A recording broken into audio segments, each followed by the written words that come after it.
Buongiorno dal Giappone, sono finalmente atterrato a Narita. Adesso vado a ritirare l'auto e inizia la mia avventura in Giappone in auto e in tenda. Ed eccomi all'esterno dell'aeroporto di Narita, sto attendendo lo shuttle che mi porta a ritirare l'auto. Ho ritirato la mia auto che vedete alle mie spalle, qui c'è un combini, mi sono appena preso un bel caffè perché sono distrutto dopo un viaggio di 10 ore da Venezia a Shanghai, stop di 2 ore e poi altre 3 ore di volo fino a Narita. Adesso bevo il caffè, salgo in auto e vado a Mito dove c'è la mia guest house per questa prima notte.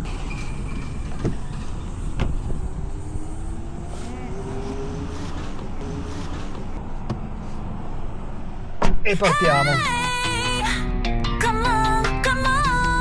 たとえ会員この形だとしてもあなたは私ゲットに手を止めるでしょうそんな子は運命ではありません私は勝つに Prime considerazioni dopo la prima ora di auto.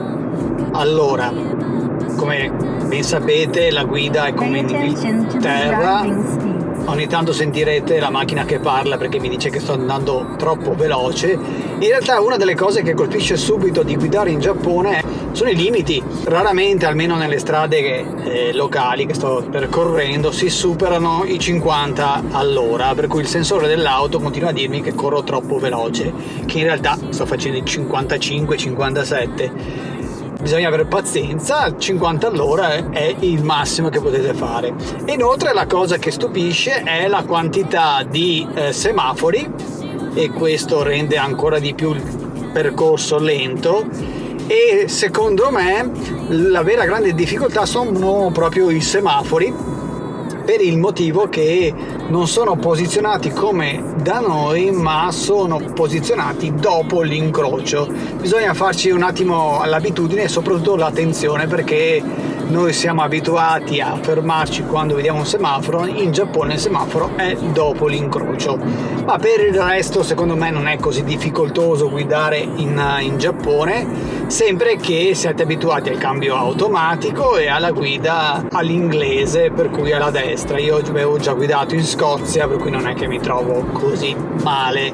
Il mio punto di riferimento ovviamente è sempre la linea centrale, che sembra una banalità, ma essendo abituati a guidare dalla parte opposta all'inizio può essere abbastanza disturbante trovarsi in una posizione che non è quella normale. Però per il resto, con il fatto che si corre veramente piano, non è così pericoloso, difficile. Bisogna farci un po' l'abitudine. Adesso mi manca all'incirca un'ora, mi dice il navigatore. Ovviamente le auto giapponesi hanno il loro navigatore, ma io preferisco utilizzare Google, anche perché scelgo io il percorso e soprattutto metto le opzioni evita pedaggi, perché la mia idea è quella di percorrere strade locali ed evitare le autostrade, in parte per risparmiare e anche per poter vedere al meglio il Giappone rurale. Qui si vede benissimo, io sto fermo qui, il semaforo è lì, c'è uno dalla parte opposta della strada. E anche guardate che bellissima casa tradizionale.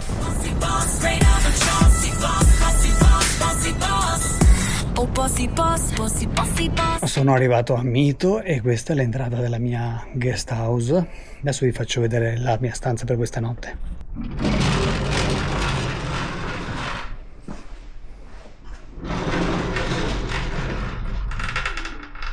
Togliamoci le scarpe.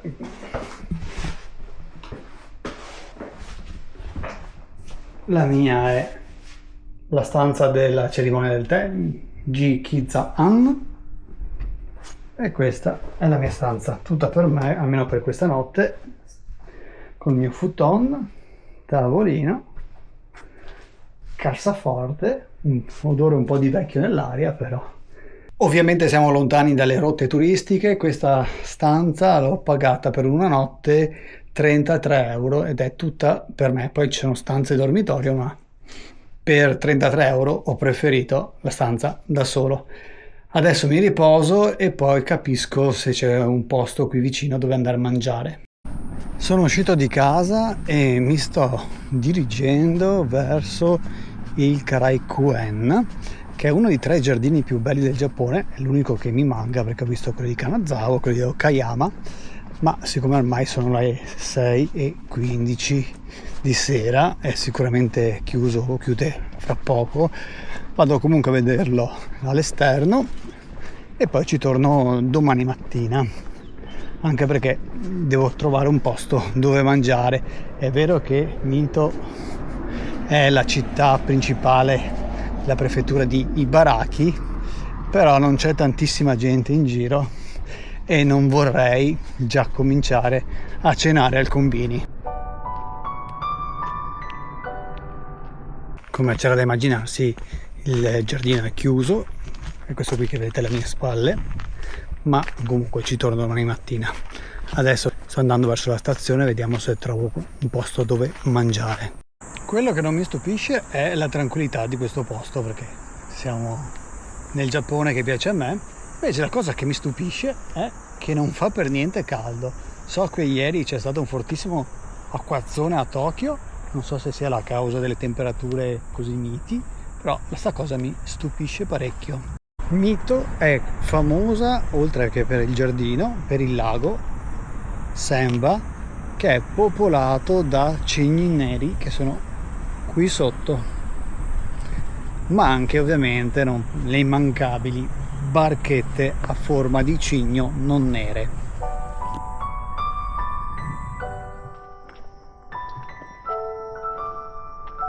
Ho visto che nelle vicinanze c'è un sushiro, non sarà il top del kaiten sushi, però visto che non ho tanta voglia di cercare, e potrebbe essere una soluzione per questa sera, vediamo se c'è posto. Ed eccomi a mangiare da Sushiro, vediamo com'è questo Sushiro di Mito. Ecco cosa ho ordinato per iniziare, con una bella sola bianca.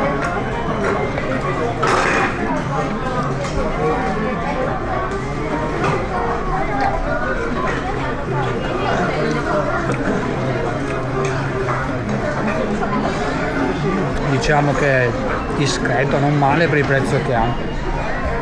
Un kaiten sushi per famiglie, economico, divertente, una qualità medio-bassa, è sicuramente mangiabile, soprattutto se si vuole mangiare tanto e spendere poco. Sushiro è il kaiten sushi in cui si va non perché sia buono, ma perché costa poco e mangia parecchio. Ho speso 1760 yen, quasi 10 euro, un po' di più forse, per una decina di piatti, alcuni un po' più costosi, però non è sicuramente il miglior sushi della vita.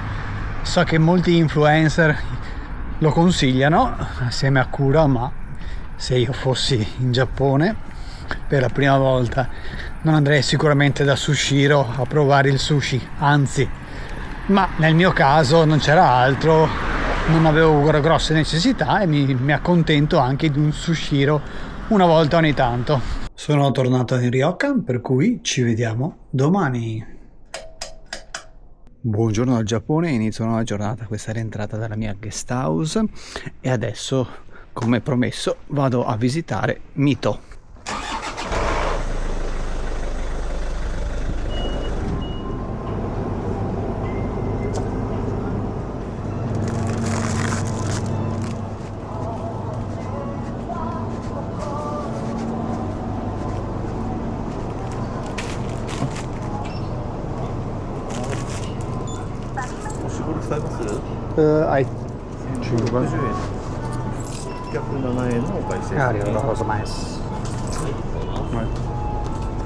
Facciamoci questa colazione al Combini con un buon caffè e un nuovo dolce che non avevo mai provato, pane al cioccolato con, credo sia panna. Il mio tavolino, la cassetta delle lettere. Oggi è domenica, sono le 7:20 del mattino, per cui in giro non c'è praticamente nessuno. Non mi aspetto di trovare tantissima gente al giardino adesso ed è il motivo per cui ho scelto di muovermi così presto, al di là che ho sempre un po' di jet lag ma volevo visitarlo con calma, anche perché oggi sarà una giornata di spostamenti e poi stanotte avrò la prima notte in tenda.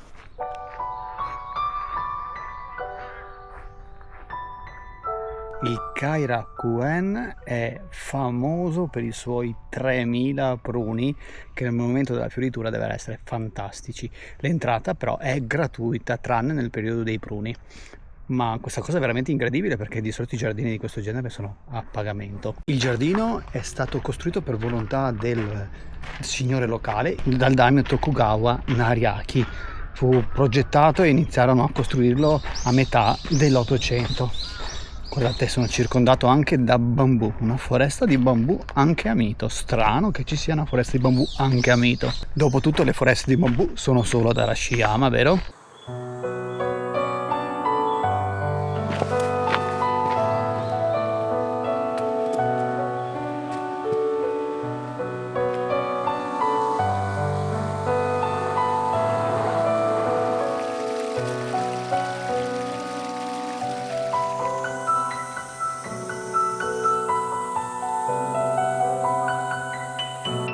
Il giardino è all'interno di un grande bosco, una grande zona verde.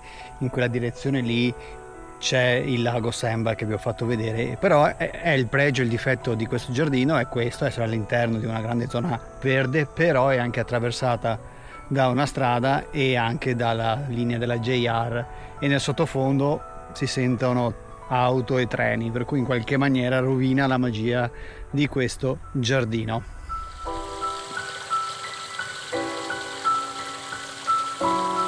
Da questo punto panoramico si può vedere benissimo la zona.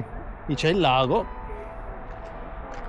c'è tutta una zona verde anche in questa direzione qui e qui siamo ovviamente all'interno del giardino e come sentite in sottofondo sta passando il treno che è qui sotto.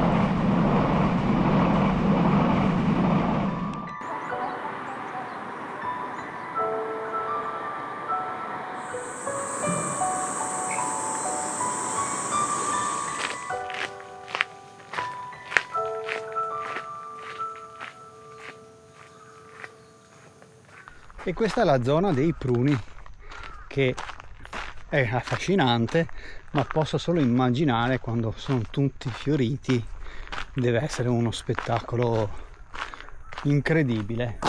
È interessante che i pruni abbiano un loro nome, questo si chiama tradotto specchio d'acqua, e anche le sue caratteristiche. Doppia fioritura precoce, è bianco, e quando fioriscono per la prima volta sono di colore bianco-giallastro, ma quando sono in piena fioritura diventa completamente bianco. Per cui per gli appassionati di fioritura qui gli alberi principali hanno un loro nome e le loro caratteristiche.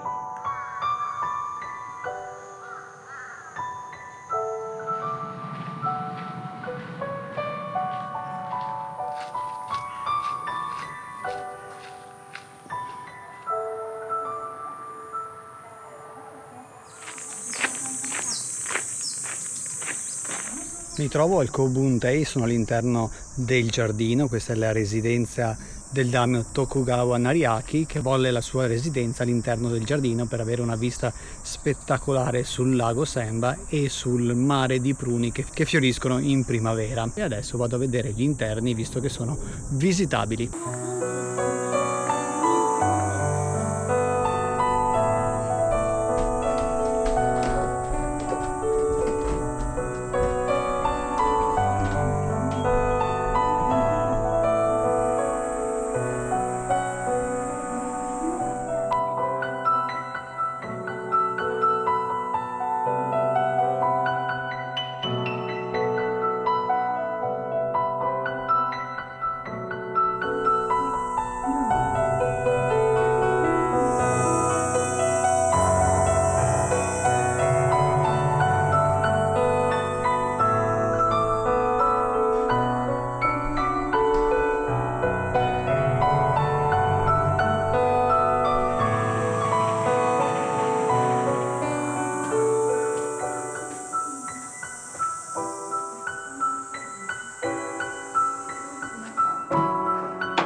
questo è un ponte perché è arcuato.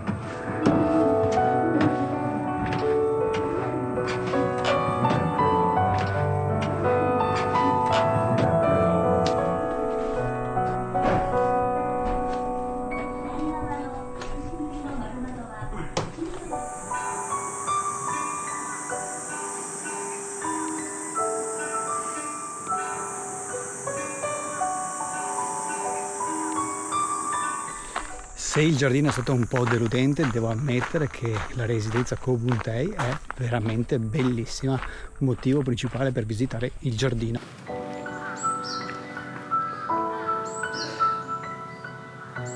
Sono al Tokiwa Jinjo, un santuario molto importante di Mito, fondato nel 1874 e dedicato a due figure importanti del clan Tokugawa, Mitsukuni Tokugawa e Nariaki Tokugawa.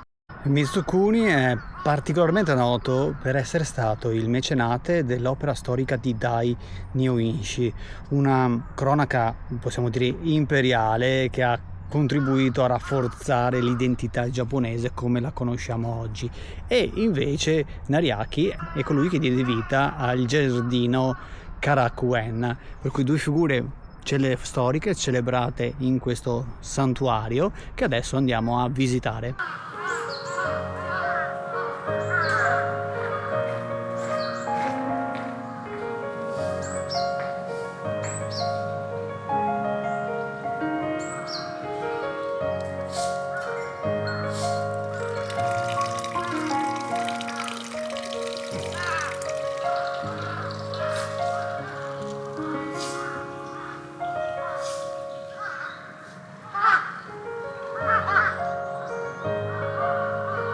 Questo è un albero sacro, aveva 150 anni ed è stato danneggiato da un tifone, però come dice il cartello, nonostante questo e nonostante sia stato tagliato, in cima stanno crescendo nuovi rami a dimostrare che è ancora vivo e che ha ancora potere.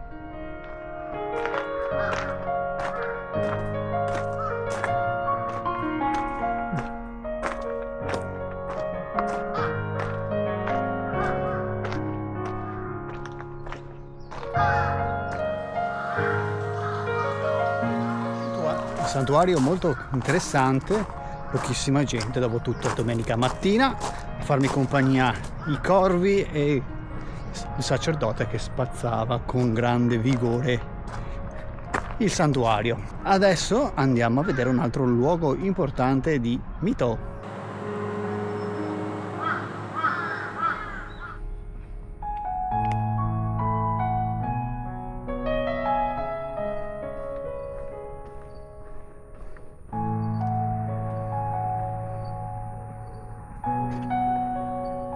Quella che vedete alle mie spalle non è il liceo Tomobiki, ma è Mitsukado High School, uno dei rari esempi ancora esistenti di scuola superiore completamente in legno che ha elementi ovviamente occidentali con giapponesi. È stato costruito nel 1881 e adesso è un piccolo museo che vado anche a visitare. È veramente affascinante. Se non avesse solo 2 piani potrebbe sembrare il liceo Tomobiki di Lamu, anche se per chi ha visto Beautiful Dream qualcosa potrebbe trasformarsi e cambiare se questo fosse un sogno e noi fossimo sopra una gigantesca tartaruga.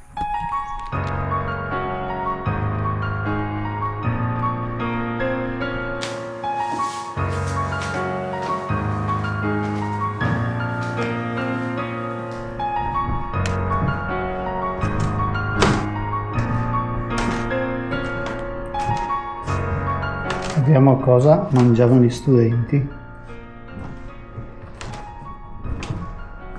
nelle varie epoche.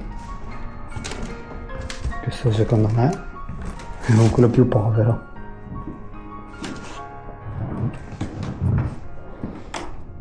Qui arrivarono le banane.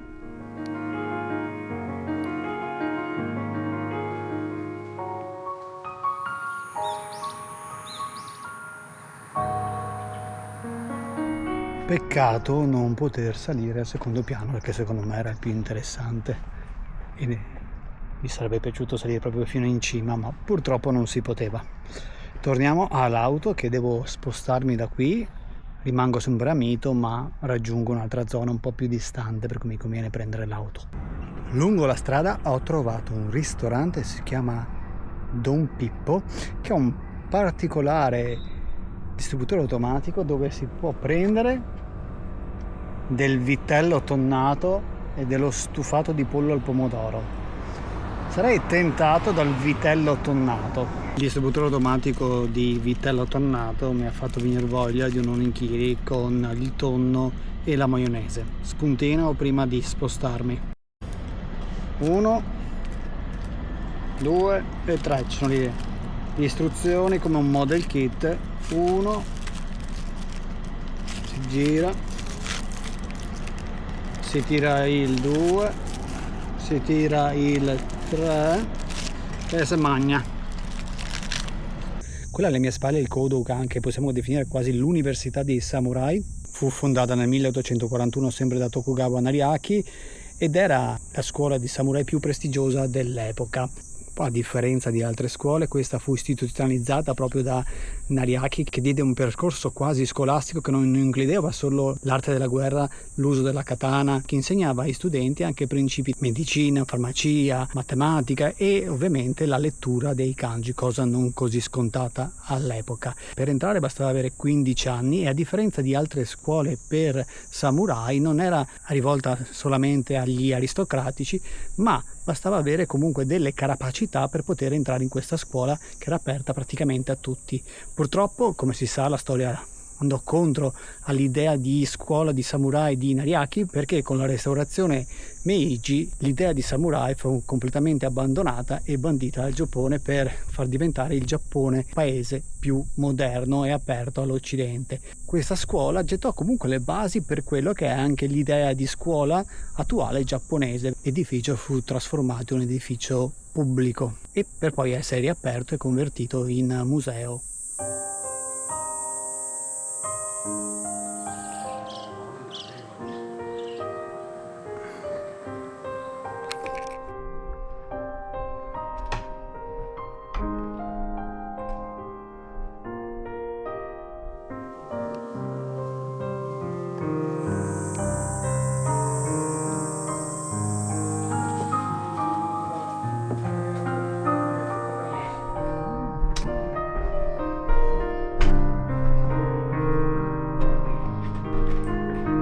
Vediamo il bagno com'era al tempo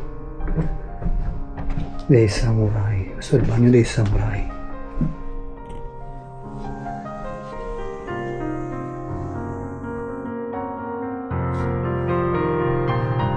Questa è una pompa che veniva utilizzata in caso di incendi che avrebbero colpito l'edificio.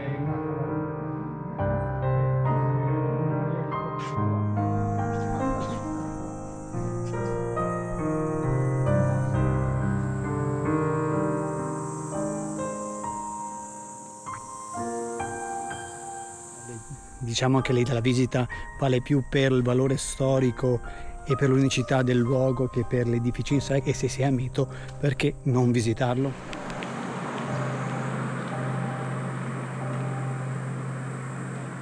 Il Kodokan faceva parte del complesso del castello di Mito. Oggi del castello rimane questo gigantesco portale e qualche rovina, che adesso vado a vedere, scopriamo assieme se c'è qualcosa che racconta dell'epoca in cui c'era un castello qui, ma in realtà da quello che vedo c'è ben poco. Al posto del castello ci sono delle scuole, infatti qui alle mie spalle si vede l'entrata con i campi da tennis e lo spazio della palestra e del campo da baseball. Passando in mezzo alle scuole si dovrebbe arrivare in un punto dove si può ancora vedere una torretta del castello, e intanto vi faccio vedere lì la scuola. È rincuorante vedere che questa città ha un sacco di telecamere. così ti senti al sicuro, ma come vedete alle mie spalle poi c'è un cartello che dice di stare attenti ai serpenti e ai calabroni qui in città. Bella mito. Ed ecco la torretta. Ho fatto parecchia strada girando attorno le scuole senza vedere nulla, perché c'è questa parete, per arrivare a vedere una torretta che fa un po' strano vederla, la torretta solitaria circondata da brutti edifici in cemento armato. Poi non è nemmeno originale, è una ricostruzione anche molto recente, si sente ancora l'odore del legno, però è stata ricostruita utilizzando le tecniche originali, come dimostra questo esempio alle mie spalle, per vedere come sono state lavorate le pareti, e lì c'è un video esplicativo. L'unica cosa antica che è rimasta è questa porta. Si riparte direzione lago Iwanashiro, e in auto fa un caldo bestiale. Oggi mi segnala quanti gradi, vediamo. Ovviamente parla. 29 gradi. Si parte.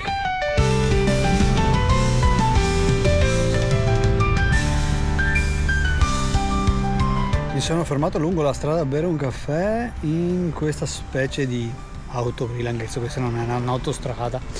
Vi mostro cosa c'è all'interno.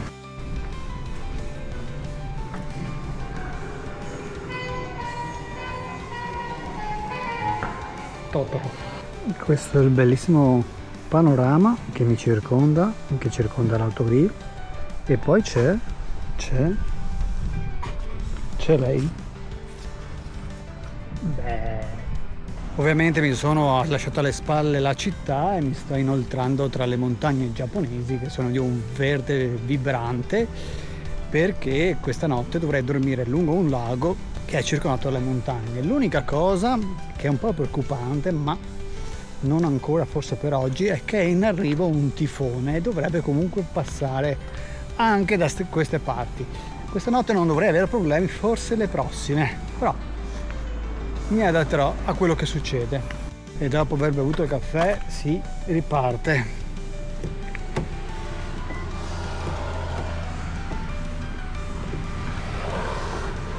Sì, se si apre.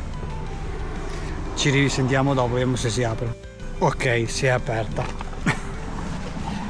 Si riparte. Dovrei avere all'incirca 2 ore e mezzo di strada, ma mi fermo lungo il percorso per vedere una cosa molto particolare. Mi sono fermato lungo la strada e adesso vi faccio vedere il motivo.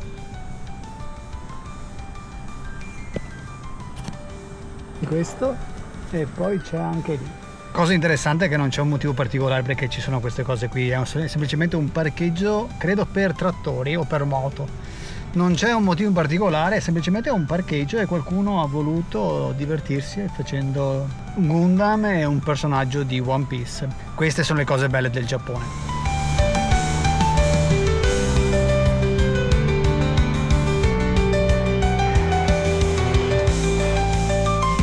Ho fatto una breve sosta qui a Sukagawa per vedere questo monumento dedicato a Ultraman, perché questa è la città in cui è nato l'autore di Ultraman. Lungo la via qui di fronte a me ci sono tante altre statue, più c'è un museo, ma a quest'ora il museo è chiuso. Io ho poco tempo per però una foto e un piccolo video davanti alla stazione di Sukagawa, dove c'è il monumento dedicato a Ultraman. Dovevo assolutamente vederlo.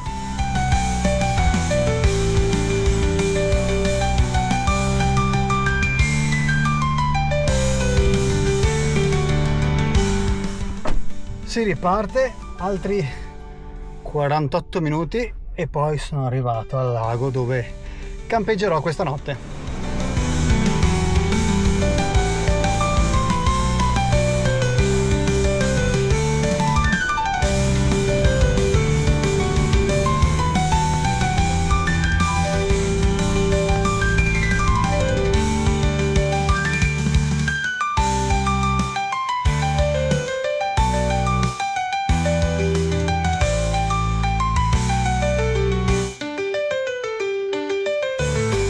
E questo è il posto dove passerò la notte. Lì c'è la mia tendina, altra gente perché è un posto comunque frequentato, e il lago. Bellissimo.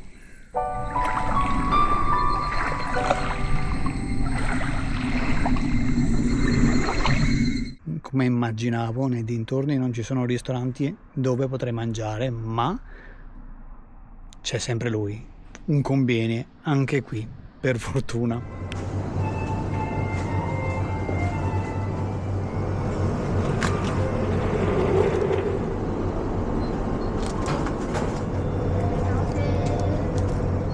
Come vedete sono nel mio posto tenda, sto per cenare.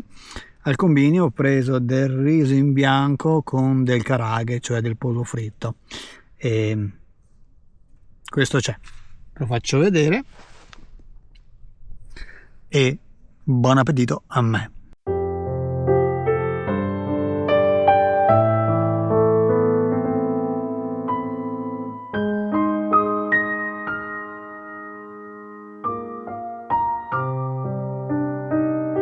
Buongiorno dal Giappone, inizia una nuova giornata, esco dalla tenda e vi racconto com'è andata questa notte. Allora, notte è passata, sono le 5:30 del mattino, questa notte ha un po' piovuto, infatti ho la tenda umida, ma comunque c'è un'umidità pazzesca. È andata bene come prima notte, però la pioggia mi ha bagnato la tenda, per cui attendo un po'.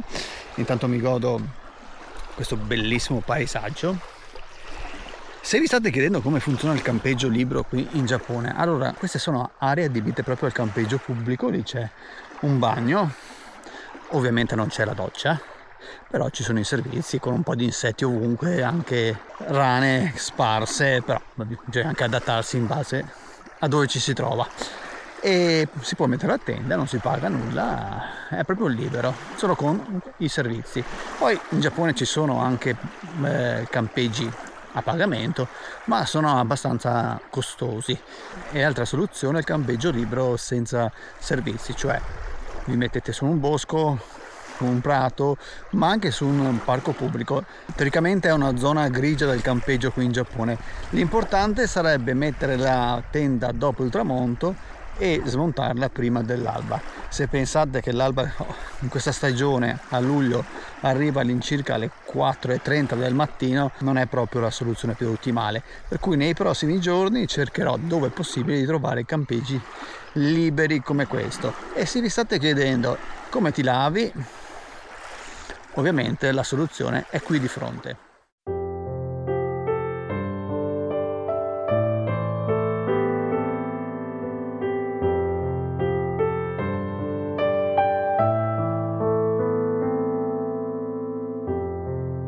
Ieri sera mi era preparato anche per la colazione, per cui ho del pane al cioccolato,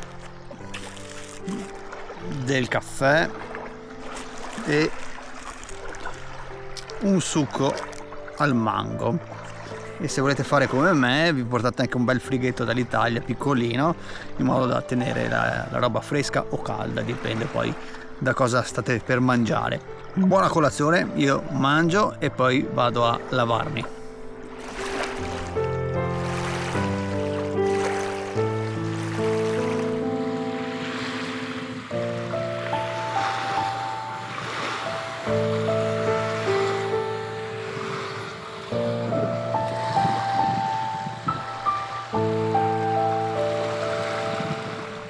E dopo tanta bellezza vi faccio vedere la bruttezza.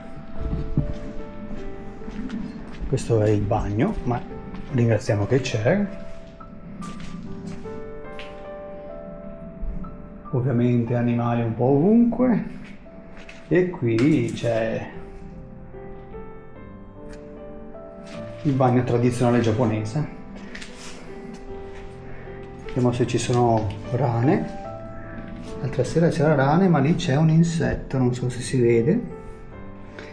E lì c'è la rana. Mentre sta piovendo, ultimo sguardo a questo bellissimo luogo. Guardate, eccolo qui, bellissimo. Vado all'auto e si ricomincia a viaggiare on the road in Giappone.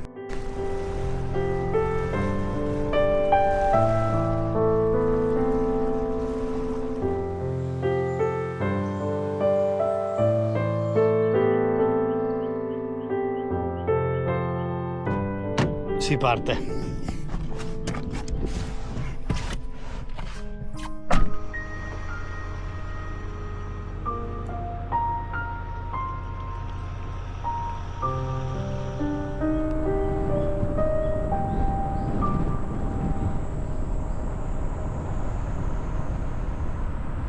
Siccome questa mattina mi sono svegliato all'incirca 4:30, 5, ho fatto colazione alle 6 e sono le 8:30, mi sono fermato al combini di ieri sera perché avevo fame, per cui mi sono preso un buon caffè espresso deep perché devo svegliarmi e un onigiri classico con tonno e maionese, per cui faccio un attimo un pit stop, una pausetta e poi riprendo, che ho all'incirca mezz'ora d'auto per arrivare al luogo che devo visitare per primo oggi. Approfitto di questo momento di pausa caffè per fare delle considerazioni su questa prima giornata in tenda.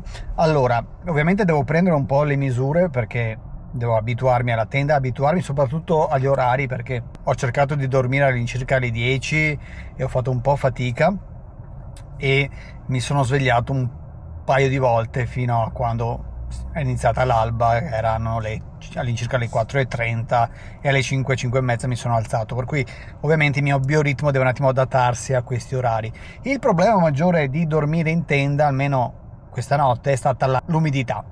All'interno della tenda c'era una umidità pazzesca, molto più che fuori, però è inevitabile questa cosa qui. Credo che con un po' di abitudine riuscirò a dormire meglio e anche a riposare meglio, perché oggi sono un po' stanco, però ci sta, siamo all'inizio, ho ancora il jet lag, e però questo nuovo modo di viaggiare in Giappone, almeno per adesso, mi sta piacendo moltissimo perché riesco a vedere tantissime cose e poi riesco a vedere luoghi che sarebbero irraggiungibili con i mezzi pubblici, per cui posso dire che questa prima giornata è stata veramente bellissima. Adesso per me inizia la seconda giornata, ma per voi si conclude qui questo video. Come sempre vi invito ad attivare la campanella, iscrivervi al canale, lasciarmi un commento, un like, e se volete supportare questa avventura potete offrirmi un onigiri dal link in descrizione e abbonarvi al canale. Quello che vedete è gratis, ma se volete supportare questi video sapete come farlo. Noi ci vediamo al prossimo video. Ciao!